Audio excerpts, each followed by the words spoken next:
राजस्थान के दुर्ग चल रहे थे। राजस्थान के दुर्ग में अपन ने लास्ट जो दुर्ग पढ़ा था, कौन सा दुर्ग पढ़ा था? नाहरगढ़ दुर्ग पढ़ा था, जयपुर का, है ना। आज अपन एक दुर्ग लेते हैं, जैसलमेर दुर्ग, ठीक है ना। जैसलमेर दुर्ग के लिए आप लोगों ने सुना होगा कि जैसलमेर का दुर्ग जो है एक तो बुर्ज के लिए फेमस है। किसके लिए फेमस है भाई? बुर्ज के लिए। बुर्ज किसको कहते हैं? जो गुबंदाकार, जो गुबंद के समान बाहर आकृति निकली हुई होती है, उसको क्या कहते हैं अपन? बुर्ज के नाम से जानते हैं। और जैसलमेर का जो दुर्ग है, उस दुर्ग के लिए कहा जाता है कि ये स्वर्णगिरी है। स्वर्णगिरी का मतलब क्या होता है? स्वर्ण का मतलब सोने जैसा, मतलब उसके जो पीले पत्थरों से बना हुआ दुर्ग है। और ये दुर्ग जब मतलब सूर्य उदय और सूर्यास्त के समय ऐसा दिखता है जैसे सोने से बना हुआ दुर्ग है, इसीलिए इसको क्या कहते हैं? स्वर्णगिरी कहते हैं। एक होता है सुवर्णगिरी। सुवर्णगिरी दुर्ग जो है जालोर दुर्ग को कहते हैं, ठीक है ना। और आपका स्वर्णगिरी जो है किसको कहते हैं? जैसलमेर दुर्ग को कहते हैं। तो देखते हैं जैसलमेर का दुर्ग। जैसलमेर का दुर्ग। जैसलमेर दुर्ग जो है, सबसे पहले बात करें कि जैसलमेर दुर्ग का जो निर्माण है वो निर्माण किसने करवाया था? तो निर्माण की बात करें तो राव जैसल के द्वारा इसकी क्या की गई थी? नींव रखी गई थी। लेकिन इसके जो पुत्र थे उसका नाम आता है शीलवाहन। और शीलवाहन ने क्या किया था? इसका निर्माण करवाया था। और लगभग 7 वर्षों तक इसका क्या चला था? निर्माण कार्य चला था। किस दुर्ग का? जैसलमेर दुर्ग का, ठीक है ना। राव जैसल द्वारा, जैसल द्वारा 1155 में नींव रखी। क्या रखी थी भाई? नींव रखी। वह इसके पुत्र ने, इसके जो पुत्र थे, पुत्र का नाम था शीलवाहन। शीलवाहन द्वारा दुर्ग का निर्माण क्या करवाया गया था? पूर्ण करवाया गया था 7 वर्षों के भीतर भीतर। कितने वर्षों में? 7 वर्षों में। इस दुर्ग के उपनामों की बात करें तो उपनाम वेरी इंपॉर्टेंट हैं और उपनाम बार बार एग्जाम में पूछे जाते हैं। देखो जैसलमेर दुर्ग के लिए बहुत सारी अनेकों कहावतें बनी हुई हैं, लेकिन जैसलमेर दुर्ग के लिए एक कहावत बड़ी प्रसिद्ध है और वो कहावत ये है कि घोड़ा कीजिए काट का और पग कीजिए पाषाण। घोड़ा कीजिए काट का, पग कीजिए पाषाण, तब जाके पहुंचे जैसाण। ऐसी ऐसी कहावतें जो हैं, मतलब घोड़ा काट का मतलब लकड़ी का घोड़ा चाहिए, मतलब आपका इंसानी सजीव जो घोड़ा है वो घोड़ा वहां पर नहीं जा सकता क्योंकि चारों तरफ इतनी रेत ही रेत है। और पग कीजिए पाषाण मतलब पैर जो है किसके करने पड़ेंगे? पत्थर के करने पड़ेंगे, हाँ भाटा के करने पड़ेंगे, ठीक है, तब जाके वहां पर पहुंचेंगे। तो इसका पहला जो उपनाम मिलता है वो क्या मिलता है अपने को? स्वर्णगिरी। स्वर्णगिरी। दूसरा उपनाम गोहरागढ़। क्या कहते हैं इसको? गोहरागढ़। इसको कहते हैं गलियों का दुर्ग। क्या कहते हैं? गलियों का दुर्ग। इस दुर्ग के लिए कहा जाता है रेगिस्तान का अंडमान या राजस्थान का अंडमान। रेगिस्तान का अंडमान। अंडमान भी इसी को कहते हैं। ऐसे ऐसे उपनाम देखने को मिलते हैं। अगर बात करें कि ये जो दुर्ग हैं ये किस पहाड़ी पर है, तो ये दुर्ग पहाड़ी का नाम देखा जाए तो पहाड़ी है आपकी त्रिकुट पहाड़ी। कौन सी पहाड़ी? त्रिकुट पहाड़ी। यहाँ पर आप एक बात और ध्यान में रखिएगा कि त्रिकुट पहाड़ी तो कहाँ पर है? जैसलमेर में है, लेकिन नोट में आप लोगों को ध्यान में रखनी है कि त्रिकुट पर्वत कहाँ पर है। क्या है भाई? त्रिकुट पर्वत। ये त्रिकुट पर्वत जो है ये आपका करौली में है। कहां पर है? करौली। और करौली में क्या है? केला देवी का मंदिर। केला देवी का जो मंदिर बसा हुआ वो कौन सी पहाड़ी के ऊपर, कौन से पर्वत के ऊपर बसा हुआ है? त्रिकुट पर्वत। देखो त्रिकुट दोनों नाम सेम है, एक पर्वत है एक पहाड़ी है, दोनों को विशेष ध्यान में रखिएगा आप लोग। इसको नोट करो, फिर आगे देखते हैं अपन इसका।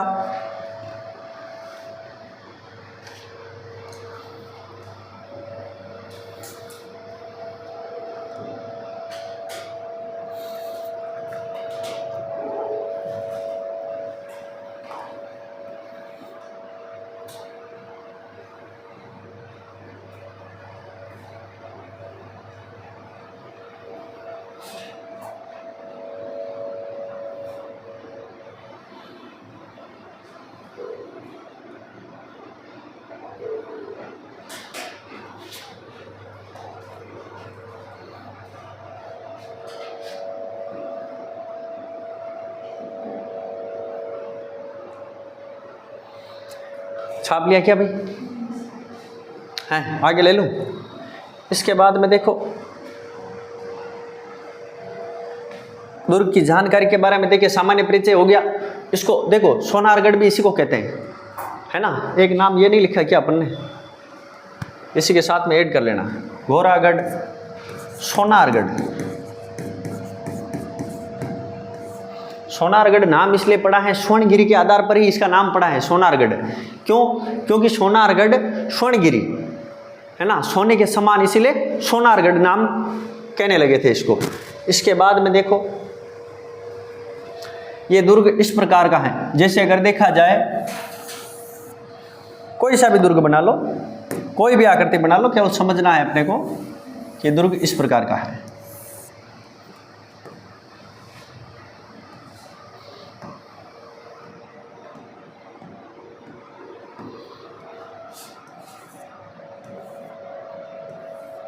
यहां पर 12 ऐसे बुर्ज बने हुए हैं इस दुर्ग के, ठीक है ना।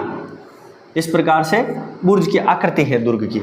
और इस दुर्ग के दोहरा परकोटा है। दोहरा परकोटा मतलब एक तो बुर्ज वाली दीवार हो गई, एक मुख्य दीवार अंदर हो गई, दो दीवारें बनी हुई हैं। और दोनों दीवारों के बीच की जो परकोटा है, उस परकोटे को किस नाम से जानते हैं? कमरकोट। क्या कहते हैं इसको? कमरकोट। कमरकोट नाम से जानते हैं। इस दुर्ग के अंदर 99 बुर्ज हैं। कितने बुर्ज हैं? 99 बुर्ज। 99 बुर्ज। बुर्ज भी बहुत सारे हैं, सर्वाधिक बुर्ज इसी में है। और देखा जाए तो ये दुर्ग 99 बुर्ज और अर्ध 2.5 शाखे। यहाँ के शाखे कितने हुए थे? 2.5 शाखे, मतलब 2 शाखे तो पूरे हुए थे, 1 शाखा अधूरा हो गया था। उस वजह से कहा जाता है 2.5 शाखे प्रसिद्ध है। कहाँ के? जैसलमेर दुर्ग, सोनारगढ़ दुर्ग, स्वर्णगिरी दुर्ग, गोरागढ़ दुर्ग, राजस्थान का अंडमान, ठीक है ना। रेगिस्तान का गुलाब भी इसी को कहते हैं, ठीक है ना, दुर्गों में बात करें तो, ठीक है ना। बाकी तो दूसरा हो जाएगा। 99 बुर्ज है। ये धानवन श्रेणी का दुर्ग है। किस श्रेणी का? धानवन श्रेणी। धानवन श्रेणी का दुर्ग। धानवन श्रेणी के, धानवन किसको कहते हैं भाई? जिसके चारों तरफ क्या है? रेत ही रेत हो, उसको क्या कहेंगे? दानवन श्रेणी कहेंगे। क्या कहेंगे? दानवन श्रेणी। देखो यहां पर आपका एक इसका मुख्य प्रवेश द्वार है इस साइड में। देखिए कोई से भी साइड में बना लो, कोई दिक्कत वाली बात नहीं।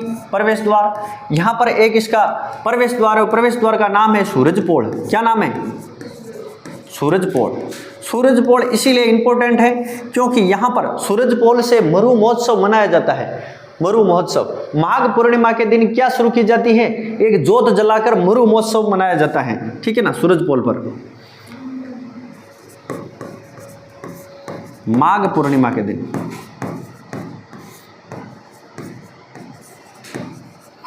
माघ पूर्णिमा के दिन मरु महोत्सव।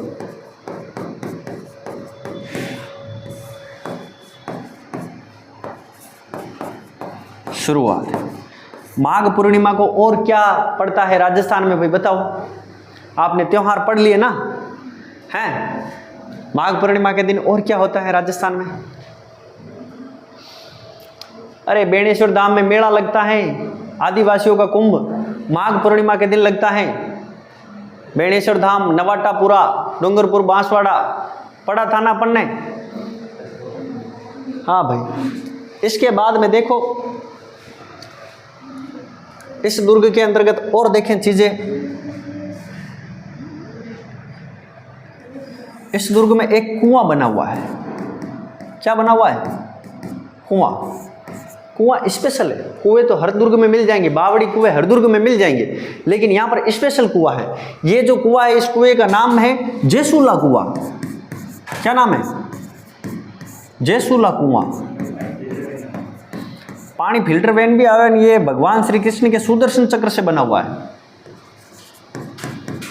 भगवान कृष्ण के सुदर्शन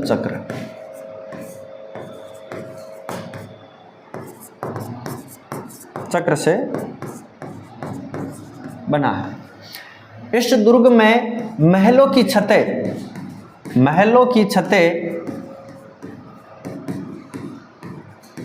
लकड़ी की बनी है।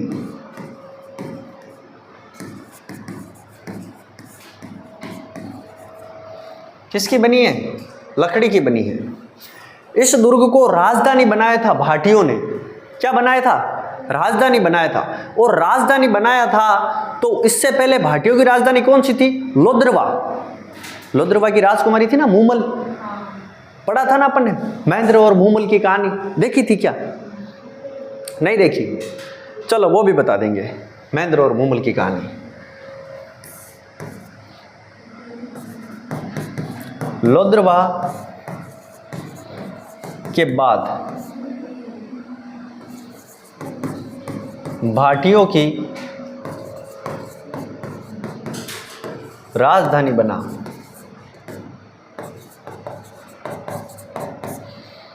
जैसलमेर ट्रांसफर की गई थी राजधानी, तो कब की गई थी? जब लोद्रवा से हटाई गई थी राजधानी, है ना?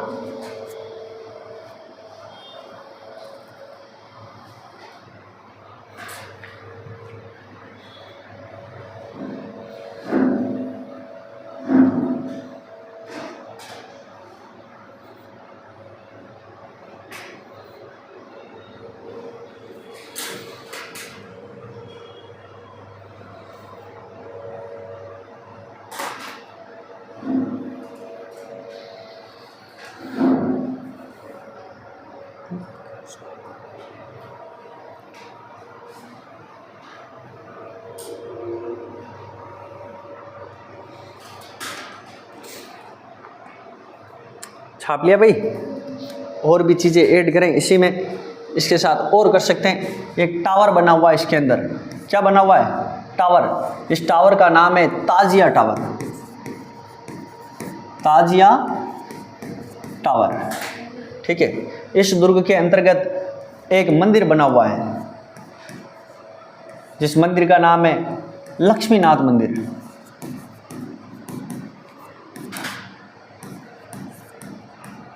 इस लक्ष्मीनाथ मंदिर की जो मूर्ति है, मूर्ति कहाँ से लाई गई थी? तो मूर्ति मेड़ता से लाए थे। कहाँ से लाए थे? मेड़ता से। मेड़ता से लाए थे। एक और मंदिर बना हुआ है यहाँ पर, स्वांगिया माता। क्या नाम है? स्वांगिया माता। भाटियों की कुल देवी स्वांगिया माता है ना, तो भाटियों की कुल देवी स्वांगिया माता का यहाँ पर क्या बना हुआ है? मंदिर बना हुआ है, स्वांगिया माता। ये कौन है भाई? भाटियों की कुल देवी।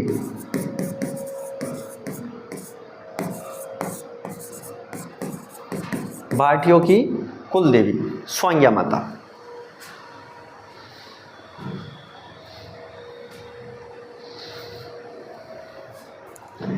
ये जो जयसुला कुआं है, इस जयसुला कुआं के लिए बहुत सारी प्रचलित कहावतें भी हैं, ठीक है ना। मर्दर मारे देश में घेरो ऊंडा कुआं नीर। मर्दर मारे देश में घेरो कुआं नीर।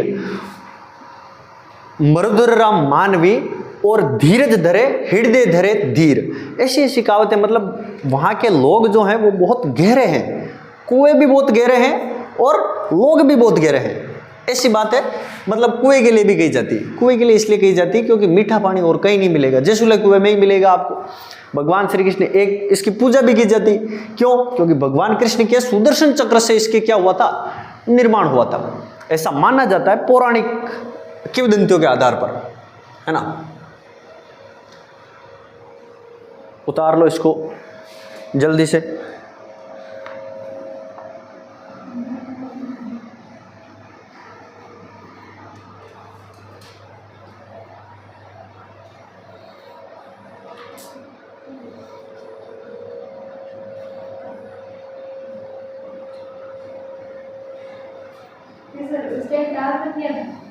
उस समय टावर, देखिए टावर जैसे अपने यहाँ पर टावर का मतलब अपना जो मोबाइल टावर लगा हुआ वो टावर नहीं है, पत्थरों में निर्मित है, ठीक है ना। और पत्थरों में भी देखो, इस दुर्ग की एक विशेषता ये भी है कि इस दुर्ग में चूना और सीमेंट का पत्थर प्रयोग बिल्कुल भी नहीं, केवल पत्थर से पत्थर को जोड़ के बनाए गए हैं सारे के सारे। महल माड़े जितने भी सब के सब किससे? बिना चूना पत्थर के, बिना चूना सीमेंट के निर्माण। सर ऐसा हो सकता है क्या? बिल्कुल हो सकता है, पत्थर से पत्थर को जोड़ के बनाते, है ना। आप पुरानी बिल्डिंग देखो, अब पुराने मतलब घर देखो गाँव में, पत्थरों में कोई चूना मतलब लगा थोड़ी रखा, क्या केवल पत्थर से पत्थर जोड़ के भी लोग बाग रह रहे हैं, आज भी है गाँव में, मिल जाएंगे अपने को।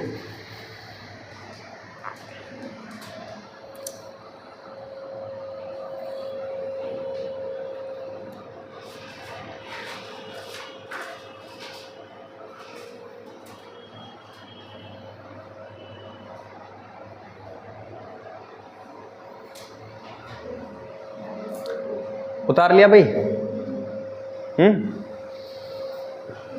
इस दुर्ग के लिए कहा जाता है, यहीं पर लिख लो रे, एक और बातें हैं, 2 बातें और हैं छोटी छोटी सी।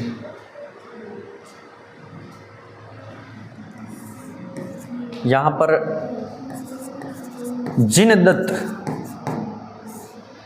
जिनदत्त सूरी जैन भंडार, इस जैन भंडार जो है ये भूमिगत संग्रहालय है भाई, भूमिगत संग्रहालय। क्या है ये? भूमिगत संग्रहालय है, मतलब जमीन के अंदर बना हुआ संग्रहालय है। वो कौन सा है? जिनदत्त सूरी जैन भंडार है। ठीक है, इसका भी ध्यान रखना। इस दुर्ग में अगर महलों की बात की जाए तो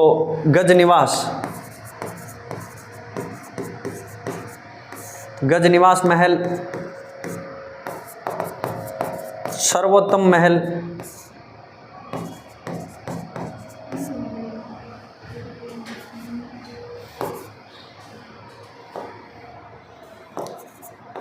रत्न मंदिर या रत्न महल, ये सारी चीज़ें मिलती हैं। वो किस में मिलती है अपने को? जैसलमेर दुर्ग के अंतर्गत मिलती हैं। ठीक है ना, सोनारगढ़ में, स्वर्णगिरी में ये चीज़ें अपने को देखने को मिलती हैं। इस दुर्ग के लिए वो आदमी आ ही गया यहाँ पर आखिरकार, अबुल फजल। ठीक है ना, अबुल फजल यहाँ पर भी आ गया और अबुल फजल ने यहाँ पर भी आकर बोल दिया कि रेत में लंगर डाले हुए हैं, पत्थर की टांगे ही ले जा सकती और कोई नहीं ले जा सकता। किसने कहा था? अबुल फजल ने कहा था। किसके लिए? सोनारगढ़ के लिए अबुल फजल।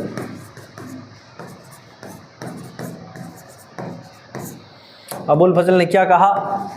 रेत में लंगर डाले हुए। किस किले के लिए कहा? तो जैसलमेर दुर्ग के लिए कहा। रेत में लंगर डाले हुए का अर्थ यह है कि पत्थर की टांगे ले जा सकती, पत्थर की टांगे ही ले जा सकती। किसने कहा था? अबुल फजल ने कहा था। ठीक है ना, और अबुल फजल ने ये जो कहा था, इससे पहले इस दुर्ग के लिए बहुत सारी कहावतें बनी हुई हैं। ठीक है ना, ये तो बाद में आके बोला था। वो घोड़ा कीजिए काठ का, पग कीजिए पाषाण, अख्तर कीजिए लोहे का, तब पहुंचे जैसाण, ऐसी जो कहावत है ये तो पहले से ही प्रचलित थी, है ना।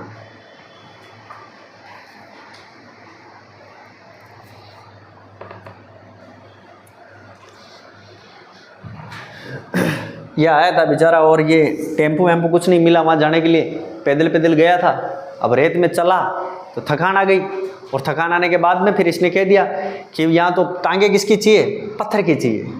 ठीक है ना, तो इस दुर्ग के लिए और भी कहावत आती है कि गढ़ दिल्ली गढ़ आगरो अधगढ़ बीकानेर, गढ़ दिल्ली गढ़ आगरो अधगढ़ बीकानेर, भलो चिणायो भाटिया सिरवे जैसलमेर, सिरवे जैसलमेर। तो ऐसा कहा जाता है कि गढ़ दिल्ली गढ़ आगरो, उससे तुलना की गई आगरा और दिल्ली से।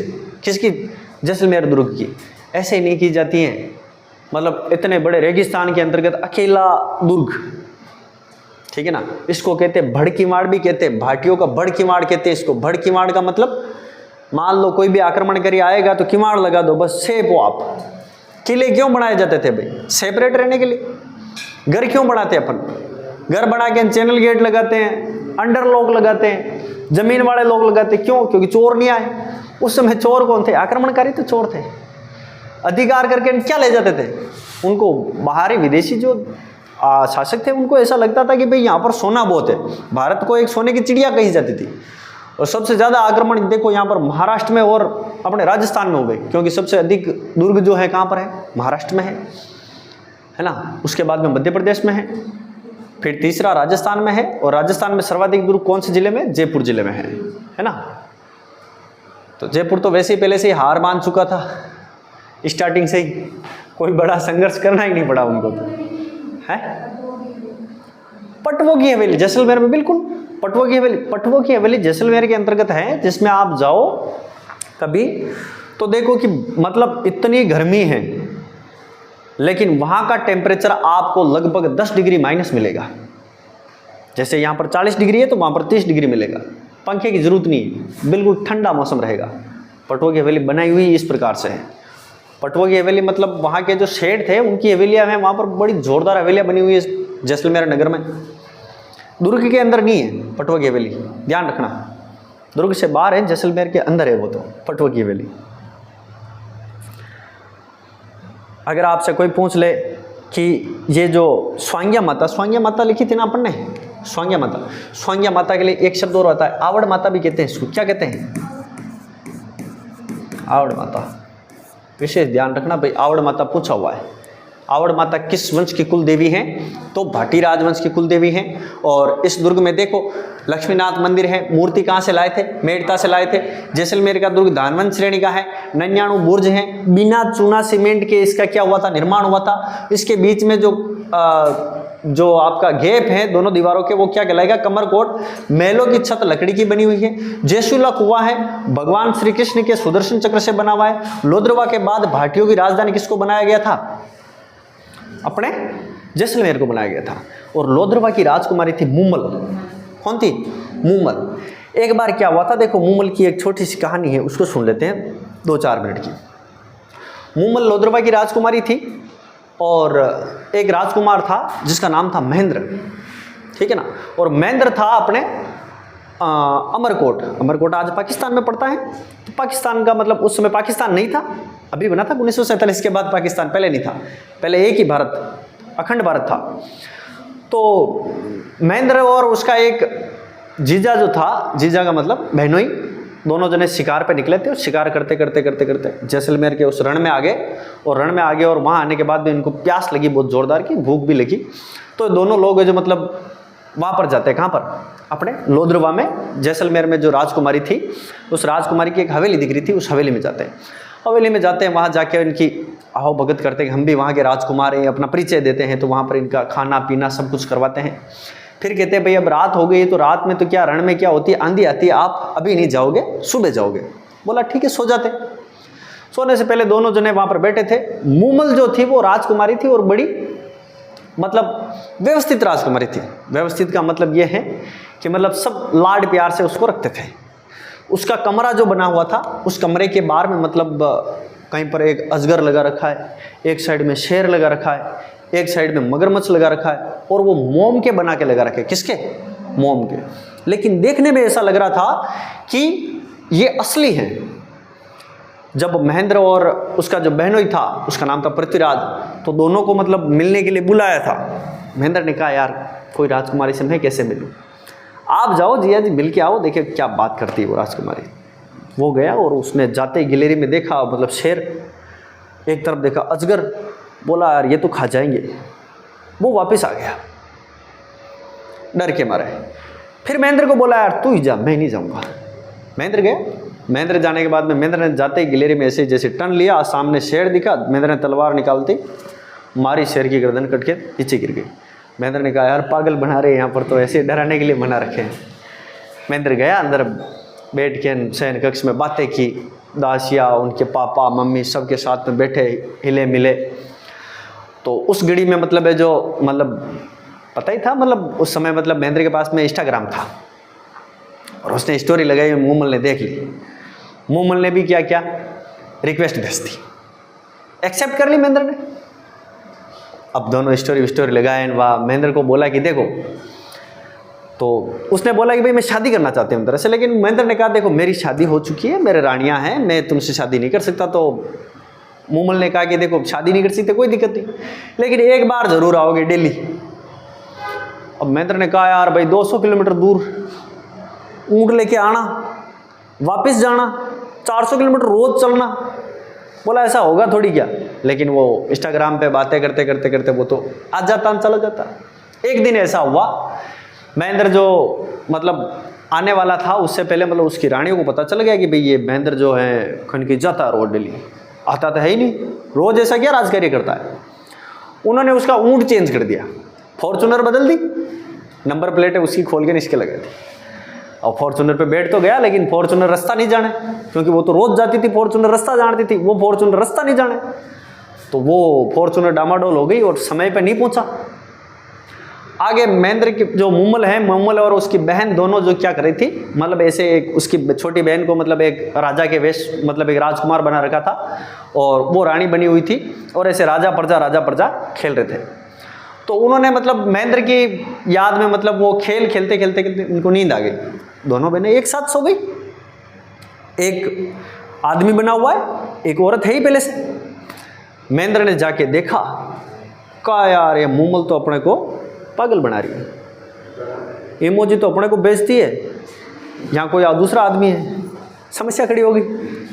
महेंद्र तुरंत वहाँ से फॉर्चूनर लेके निकला और चला गया।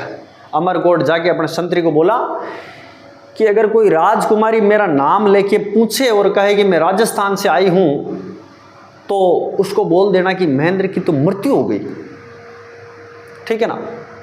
अब 1 साल बीत गया, महेंद्र आया नहीं।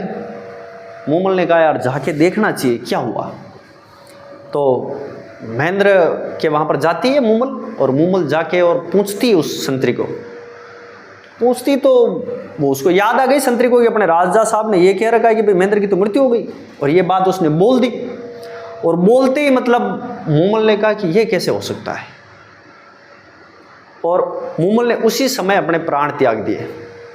जब ये बात पता चली किसको, महेंद्र को, तो महेंद्र के ये बात पता पड़ी और महेंद्र ने कहा कि यार इसका मतलब मुमल सही थी, बाकी मेरी ये बात सुन के मरती नहीं है ना। तो उसी समय मतलब महेंद्र और मुमल प्रसिद्ध हो गए थे एक प्रेम कहानी के तौर पर। तो जहाँ जहाँ मतलब महेंद्र छोड़िया मुमल ने और वो तितर छोड़िया कंकर ने, ऐसी एक कहावत कही जाती है, तो ऐसे ही नहीं की जाती। महेंद्र और मुमल बड़ी पवित्र प्रेम कहानी थी। ऐसे आज वाला इंस्टाग्राम, फेसबुक और ये व्हाट्सअप वाला ये वाला मैसेज नहीं थे पहले। मतलब एक दूसरे से मिलने के लिए 200 किलोमीटर केवल मिलने के लिए, बात करने के लिए जाते थे निस्वार्थ भावना से। आज तो कुछ भी अगर मान लो कुछ भी काम है, अपन मान लो भाई नोराम परी की तो बिकाने की फ़ोन है, कीपैड फ़ोन लगा दा घटे थे भाई, है नहीं। पहले ऐसी सुविधा नहीं थी। तो इस प्रकार से महेंद्र और मुमल की कहानी थी। इसीलिए ये लोधरवा के बाद में मतलब भाटियों की जो राजधानी बनी थी वो ये बनी थी। इसके बाद में देखो, इस दुर्ग के लिए कहा जाता है कि इस दुर्ग के, जैसलमेर दुर्ग के, कौन से दुर्ग के, जैसलमेर दुर्ग के 2.5 शाखे प्रसिद्ध है।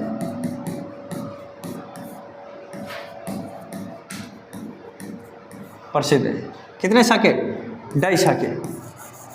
सबसे पहला जो प्रथम शाखा होता है, प्रथम शाखा कब होता है भाई, प्रथम शाखा होता है 1312 में। कब होता है, 1312 में। अब 1312 में आक्रमण कौन करता है, आक्रमण करता है अलाउद्दीन खिलजी। अलाउद्दीन खिलजी, यही तो चल रहा था उस समय ट्रेंडिंग में, है टोपी लगा के ना आ जाता सेना लेके, जहाँ पर भी दुर्ग देखा कि हाँ नहीं ये तो जीतना ही पड़ेगा बस, ऐसे कह के ना आ जाता था। और यहाँ पर जो मेन जो शासक था वो शासक था जैत सिंह। कौन था, जैत सिंह। अब देखना बात को समझना, यहाँ पर अलाउद्दीन खिलजी ने 3 वर्षों तक घेरा डाला। कितने वर्षों तक, 3 वर्षों तक, 3 वर्षों तक घेरा डाला, 3 वर्षों तक घेरा डाला। इन 3 वर्षों के दौरान मतलब जैत सिंह जो शासक थे उनकी मृत्यु हो गई। उनकी क्या हुई थी, मृत्यु, ऐसे ही अपने आप ही मर गए थे। और फिर इनके जो पुत्र थे, उनके पुत्र का नाम था मूलराज। क्या नाम था, मूलराज। मूलराज ने केसरिया किया।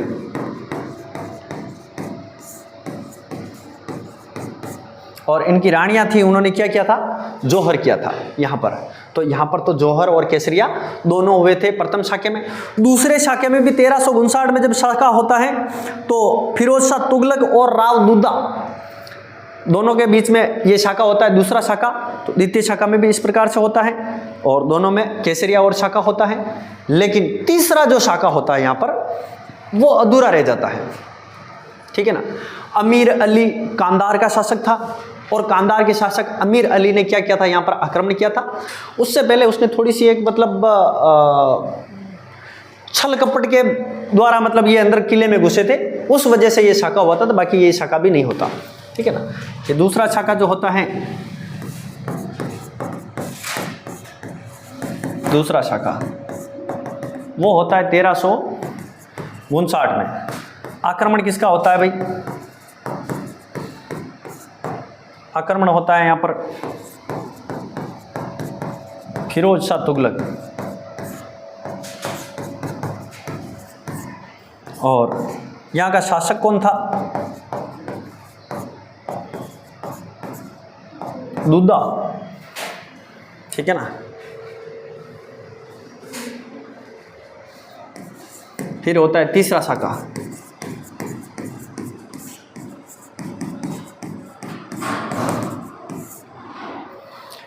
तीसरे शाखे के लिए ऐसा कहा जाता है कि 1550 में शाखा हुआ था और उस समय यहाँ का जो शासक था वो कौन था? लूणकरण।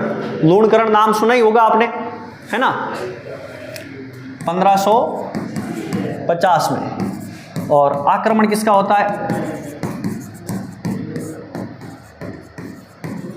अमीर अली। और ये जो अमीर अली हैं कांधार का शासक था। कौन का था? कांधार का शासक। और शासन किसका था यहाँ पर? राव लूणकरण। किसका था? राव लूणकरण का। इस अमीर अली ने एक तरकीब लगाई थी कि अपन लूणकरण को ऐसे ही नहीं जीत पाएंगे और इसको जीतने के लिए क्या करना पड़ेगा। तो अमीर अली ने अपने सैनिकों और खुद ने महिलाओं के वेश धारण किए और महिलाओं के वेश धारण करके कहाँ चले गए थे? दुर्ग के अंदर घुस गए थे। और दुर्ग के अंदर घुसने के बाद में इनकी पोल खुल गई थी अंदर। एक व्यक्ति ने इनकी चाल ढाल से पहचान लिया कि यार ये महिला नहीं है। और इतनी महिला एक साथ अपने दुर्ग में कहाँ से आई? और ऐसे में इनको रुकवा के वहां पर देखा तो उस समय मतलब इन्होंने बहुत सारे सैनिक महिलाओं के वेश में आए तो औरतों को बंदी बना लिया और दूसरा आक्रमण कर दिया किसके ऊपर? राव लूणकरण के ऊपर।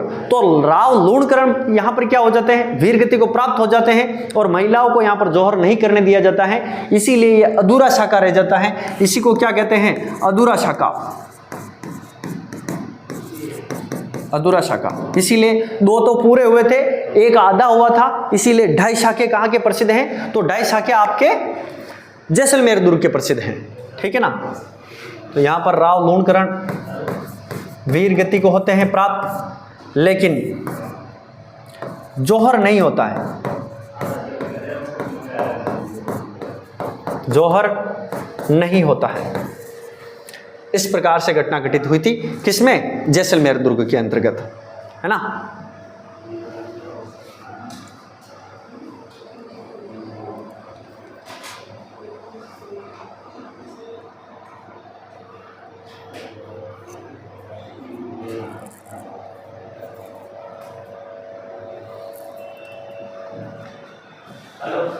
मतलब इतना मजबूत किला था। तो कहावत तो मतलब बहुत सारी प्रसिद्ध है, लेकिन सबसे फेमस अभी एग्जाम में पूछी जाती है इस कहावत को कि घोड़ा कीजिए काठ का, पग कीजिए पाषाण, अख्तर कीजिए लोहे का, जद पहुँचे जैसाण। तो ऐसी कहावत जो है ये एग्जाम में भी पूछी जाती है बार बार कि ये कहावत किसके लिए है? तो ये कहावत जैसलमेर दुर्ग के लिए है, ठीक है ना। कहीं पर भी नोट कर लीजिएगा इसको आप लोग। कंप्लीट है। तो यहाँ तक रहा अपना जैसलमेर दुर्ग। अगली बार देखते हैं नेक्स्ट दुर्ग अगला।